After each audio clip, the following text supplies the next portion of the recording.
కరీంనగర్లో కాంగ్రెస్ ని గెలిపిస్తే అభివృద్ధి సంక్షేమం రెండు జోడెద్దులాగా పరిపాలన చేస్తాయన్నారు మంత్రి పొన్నం ప్రభాకర్. టీఆర్ఎస్ బీజేపీ లోపాయికారు ఒప్పందం చేసుకున్నారన్న వార్తలు వస్తున్నాయన్నారు. ఏ ఎండకి ఆ గొడుగు పట్టే వారి పట్ల కరీంనగర్ ప్రజలు అలర్ట్ గా ఉండాలని హెచ్చరించారు పొన్నం. కరీంనగర్ మున్సిపల్ ఎన్నికలు నిజాయితీకి అవినీతి లేకుండా జరిగే పరిపాలన మధ్యలో జరుగుతున్న పోటీ. ప్రజల ఆలోచన చెప్పి కోరుతా ఉన్నాం.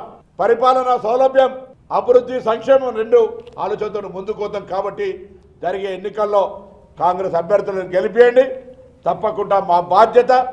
మేము ఈ ఊరును అభివృద్ధి జరగాలనేటువంటి జిల్లా కేంద్రం ముక్కలు వక్కలు చేసి కళా విహీనంగా చేసినప్పటికీ కూడా చర్మం ఒలిచి చెప్పులు ఉడతాన కరీంనగర్ను ప్రజల చర్మం ఒలుస్తున్నటువంటి ఆ పార్టీకి ఎంతసేపు మతం పేరు మీద మాత్రమే రాజకీయం నడిపి అభివృద్ధికే ఆమడ దూరంలో అభివృద్ధి అంటేనే ఆలోచన లేకుండా ఉండేటువంటి ఇలా మేము తెచ్చినాయి. రైలు నడుస్తూ ఉంది, పాస్పోర్ట్ ఆఫీస్ నడుస్తూ ఉంది, కేంద్ర విద్యాలయాలు నడుస్తూ ఉన్నాయి, మోడల్ స్కూల్స్ నడుస్తూ ఉన్నాయి, శాతవాహన యూనివర్సిటీ తీసుకొచ్చినాం, మాతా శిశు హాస్పిటల్ తీసుకొచ్చినాం. అనేక కార్యక్రమాలు కాంగ్రెస్ హయాంలో తప్ప మేము ఇది ఫలానా పూర్తి చేసినామని చెప్పేటువంటి దమ్ము ధైర్యం మేము కార్పొరేషన్ చేసినాం. కాబట్టి స్మార్ట్ సిటీ అయింది కావచ్చు.